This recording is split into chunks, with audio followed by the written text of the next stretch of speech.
We're so fortunate to live in Key West. You can fish 365 days a year. We got great weather. We got great fishing. Always something to go after. It's a place that is like no other. You know, it's got all kinds of different activities going on besides the fishing, whether it's paddleboarding on the water, whether it's sailboating, whether it's snorkeling, whether it's catching crawfish, whether it's spearfishing. You name it, we got it.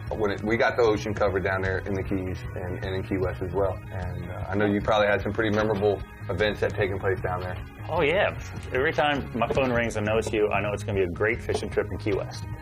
You're going to put us on amazing amounts of fish, and then we can use our techniques, our whole arsenal of techniques to try to catch them. We go back to Key West over and over again, and we're always trying something new, something used, something tried, something else. We're always going to be trying harder with newer techniques, but then we always get to go home. Key West is always going home.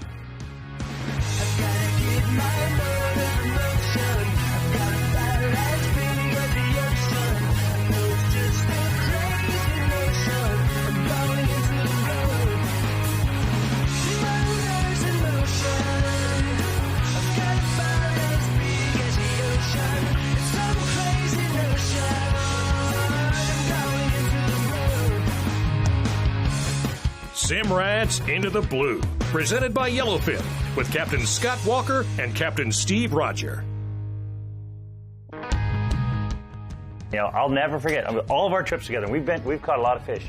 The day you took me wahoo fishing, and I'm ready for you to pull out the 50s, and I'm looking for the ballyhoos, and he goes, and you pull out 4 spinning rods, and I was intrigued. I had no idea what I was up for. But, all the diving you do, you and your buddies have figured out where they lay in the late fall. And you just went and set us up, and when they showed up, we were ready. And we caught them every which way, and all on spinning rod, and they were all 50-pounders. And the highlight of all my fishing expeditions was catching wahoo on spin. What you got, buddy? I got a saltwater fish on, guaranteed, baby, guaranteed. He's got a wahoo, I think, buddy. Man, I heard that thing take off. I think it was a wahoo. Well, I was wahoo fishing.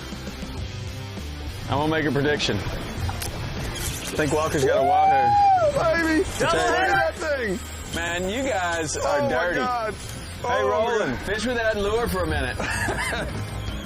Hey, I'm just saying, the coolest thing you can do is catch one on a lure, man.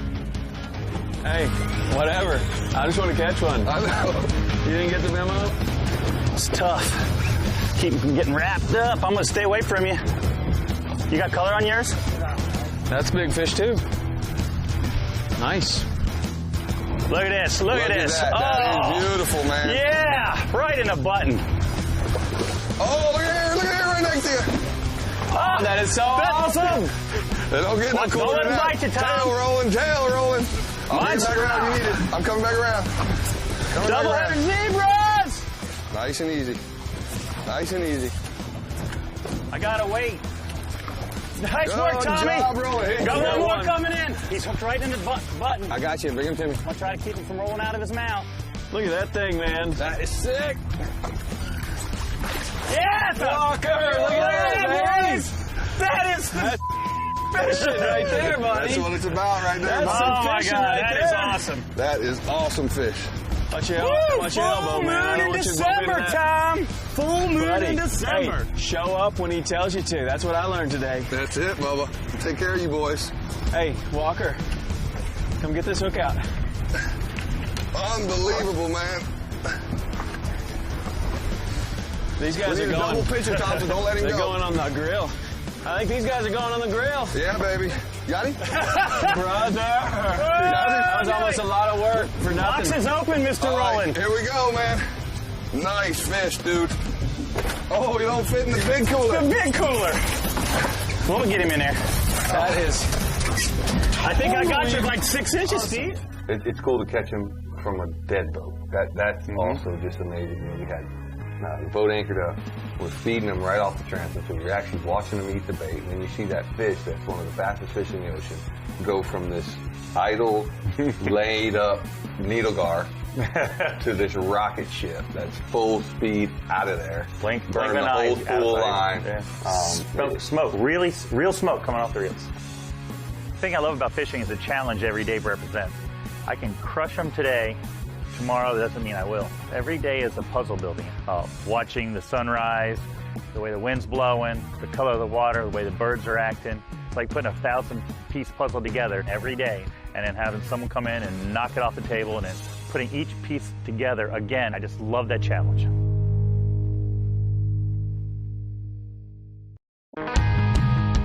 Simrad's Into the Blue, presented by Yellowfin, is brought to you in part by Simrad. Go with confidence.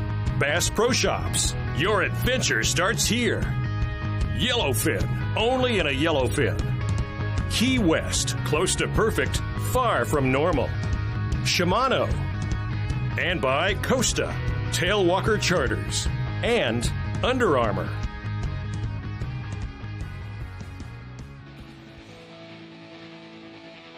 Another one that just was one of my favorite as well is the time that we were fishing, and we brought a little bit of anchoring in. You know, we were having some trouble with the drift, the way the current was going, what have you. We anchored the boat up, we put our kites out, and I saw a Wahoo sky the kite bait, and I'm like, that was a Wahoo.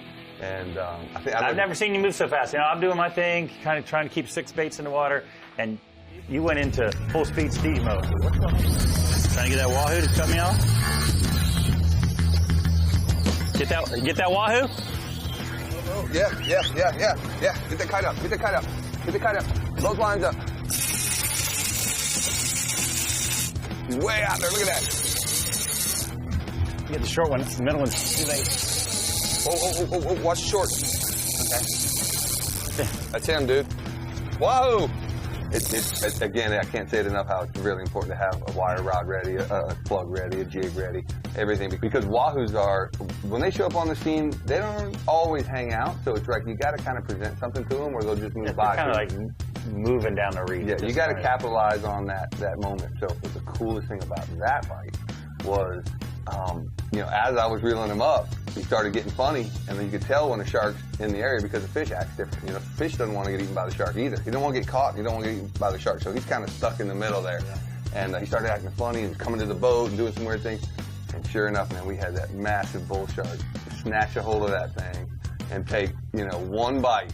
And he did that, man. He took the tail out, then he spun around, took a grasp of the mid body. This was a 4-foot Wahoo. Yeah, no, it was a 40-pound. Yeah, 40-pound Wahoo, and he had no problem taking it from us. Oh, jeez. Yep. Is there anything on there we can eat? No, you might get a little one-person salad. God. Look, you can see the size of the shark's mouth. Hey, after all, I'm not coming to your house for Wahoo. Caesar salad. Oh my goodness. That's heartbreaking, man. Look at the size of the shark's mouth. A perfect bite. You might be able to save that one piece. Yeah. Gilling there, yeah.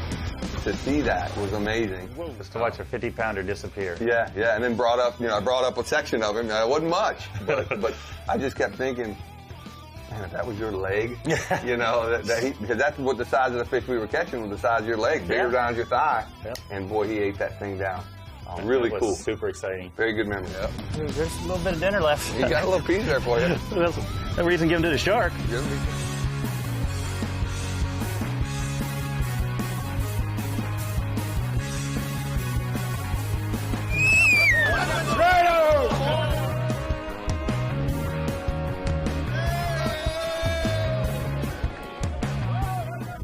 I'm not sure if I'm going to be entering the Ernest Hemingway Day contest anytime soon because I think I need to get a little more gray in there, but I'm working on it.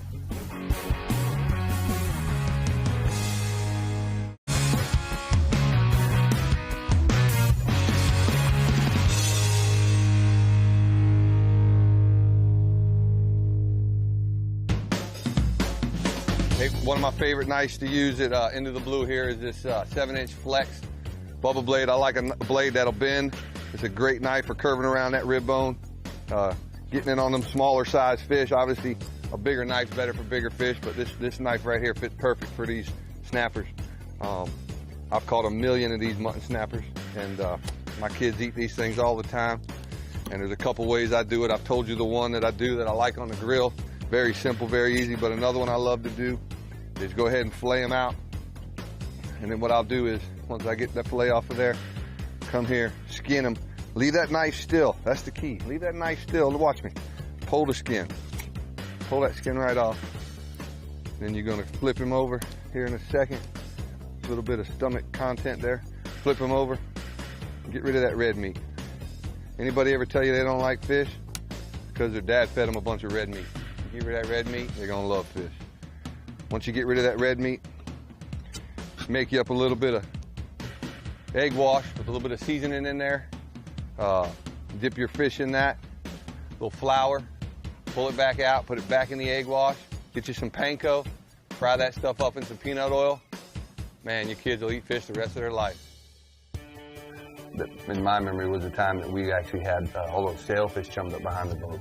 And they were actually just like a little kid screaming. Yeah, eating every bait we put in the water. I'm like, oh wait, don't hook them yet, don't hook them yet. Let's feed them some more. Yeah. Because they just wouldn't leave. And I know you were just antsy to put a line in the water. I was, but man, at the end of the day, you were right. It was way more fun just to hand feed them. Yeah, watch them chase that bait down and run it down their bill. Well, you know what? It was also learning. I mean, you know, now I know exactly how sailfish eats pilchard. That makes a big difference on how I'm coaching my guys when we're fishing. You're dropping back, yeah. Because I know exactly how long it's going to take, how they're going to attack it, and you know, get better hookups. And better hookups means more hookups, and more hookups means more tournament wins. They float. Oh, here comes three of them. Oh yeah.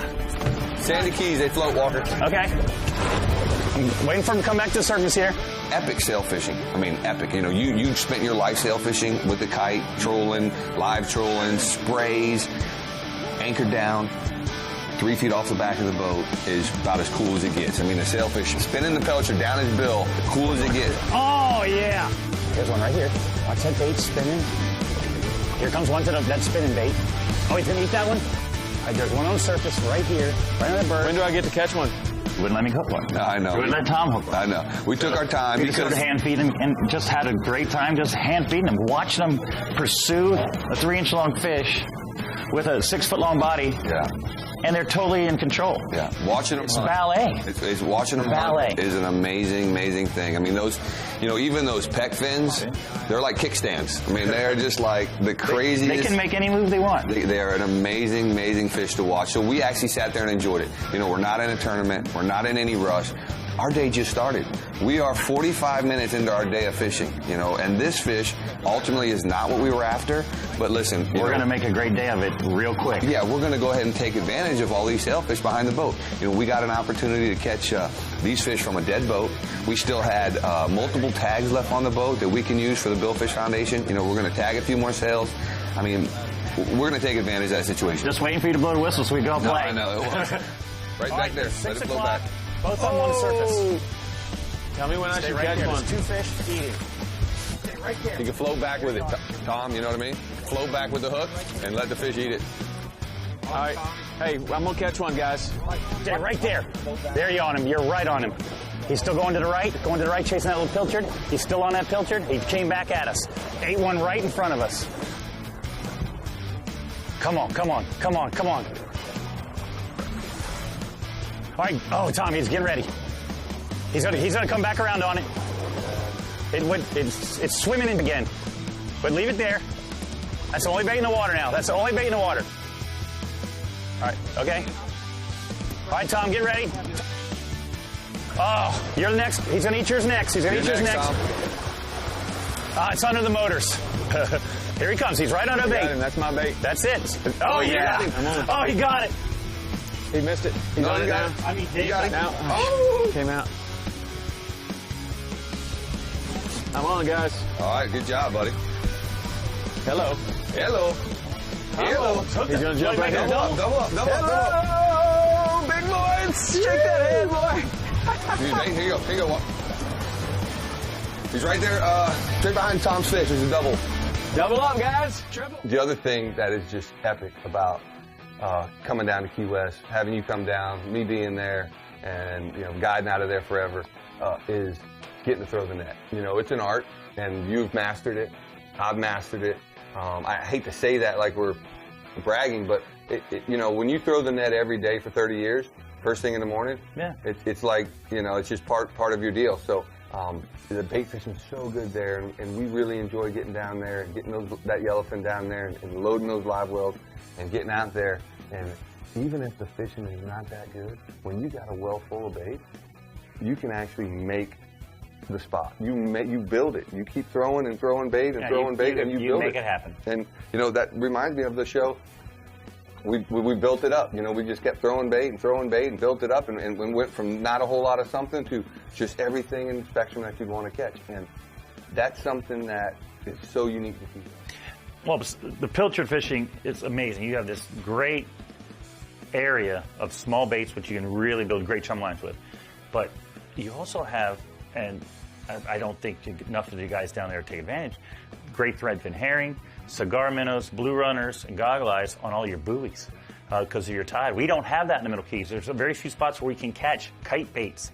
And it's winter and spring. I need kite baits. You got to catch your own bait, and it's nothing to go down to Key West an hour and a half and fill 200-gallon live wells with the choicest sailfish baits in the planet. I believe the same. They don't pin up real well, but a herring is probably one of my favorite go-to sailfish baits. And not to mention the ballyhoo fishery. Yeah. The ballyhoo we take that fishery, absolutely for granted. Man, that is bar none the coolest thing we got because, people just buy them in a pack, $9 for a dozen. We go down there with those hoop nets and we literally just scoop all the ballyhoo you want. If you do it right and you salt them down and you line them up like you like to have them in your bait box, those baits will last you for weeks. Want to de-hook these, baby? You got it, buddy. You gonna make them in the well or what? It's a little spot. A little hole? The ballyhoo fishery is one of my favorite. Catching the herring is also one of my favorite. I remember catching them in the rain with you one day. It's pouring rain, but you know what? Didn't bother me a bit because, man, when you're pulling full quills, stringers full of herring, yeah, man, you can't beat that. That's a go-to bait for the sails.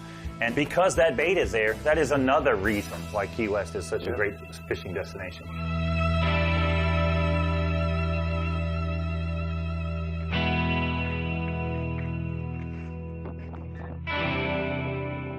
We go down to the sunset when we have family come in town.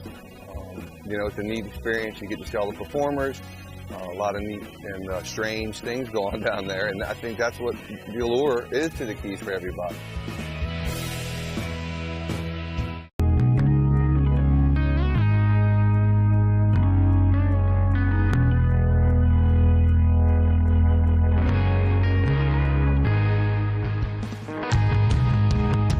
Simrad's Into the Blue, presented by Yellowfin, has been brought to you in part by Yeti, built for the wild. Mercury Marine, #1 on the water. Bubba Blade, the ultimate sportsman's knife. Hawks Cay Resort, the only key you'll need. And by Frable, Spear One Charters, and Ameritrail. Another thing that's always great, it gets everybody jacked up, seems like in the 305 area code to the 904, is mutton snapping. It's something that they get to eat, they can beat on their chest, they love to catch some big fish. It pulls, it's beautiful, it tastes good, and mutton snappers is one of them. So what I like about Key West is we're catching the crap out of the mutton snappers. We run down, to the fort, and we'll take you down there to a wreck, and man, will we slam them. Big ones too. We catch them in the Middle Keys. It's, like I said, it's all up down the whole Florida coast on our side. It's about the mutton snapper because they don't have the season like the American red. They're the same size, if not bigger, stronger, and I think they taste better too. But I mean, that's the trophy bottom fish when we catch them when we're sailfishing, just drifting along. We target them on wrecks. You get them in incredible numbers. I guess they spawn more heavily towards your direction than ours, but that's the snapper everybody wants. I mean, they want a trophy one. The yellowtails are great, but at the end of the day, they're only up to 2, 3, 4 pounds. But the mutton's 12 to 15, 17 pounds. That's a trophy, and everybody wants that. And a beautiful fish, absolutely gorgeous fish. Look at that creature. Oh, he got it. That thing has been in every battle known to muttonism. I mean, look right here on his nose. He's been fighting in Jawin. His dorsal's all tore up. Still got my piece of bait. Oh, it's a stud, dude. That is a randy old fish there. And besides all the natural structure you have in Key West, you even have rubble piles. And I mean, you don't usually go there, but everyone knows about them. But I don't know if we were pressed for time, but last time you took me there, you caught the biggest black grouper I've ever seen caught on a spinning reel. And I was catching quality muttons. And I mean, I would like to get back to that spot because, you know, maybe a lot of people do have it, but they don't have the techniques. Yeah. The thing is that those real well-known spots that are down there in the Keys that are published on all the charts, they get a lot of pressure, but something special happens late in the afternoon. Yeah, and that's when it kind of everybody leaves and it quiets down, those fish start to bite. He's floating up, Scotty. I like it. I like hearing float. I hope it's the right one. Oh man, is that bigger than your other mutton? He's floating awfully fast. Oh, it's a beautiful black. Woo! Look at the size of that black grouper. Oh man, that is what you came for, baby. The whole fish, no shark attack? That is the great. How many of those have you fed sharks in your day? Plenty. That's a beautiful fish. That's awesome. Awesome fish, man. Bring him home. Get another bag of ice for that one. That'll work. Hell yeah. Beautiful fish, man. Look at that. Look, I got him right in the button, too. You know what's weird is I was bringing it up. You know, we got over there, and that's one of my favorite times of the day to fish. It's late in the evening, and again, I love bottom fishing. I love to eat bottom fish. I love to feed my kids fish. You know it's fresh. You know it's healthy. It's a great thing. And we got there, and we were just pounding on the mutton snappers. I caught that big black grouper on spinning rod. And sharks didn't eat any of them. That was another magical part of that whole trip, was that sharks weren't eating them. And how many times have we had wonderful bites on muttons or black groupers, and sharks eat them, yeah. We get angry and go away. But that was, we hit the time right, time of day, time of year, right baits. And then we finished it off with like I delivered it up for you, your favorite fish, a sailfish.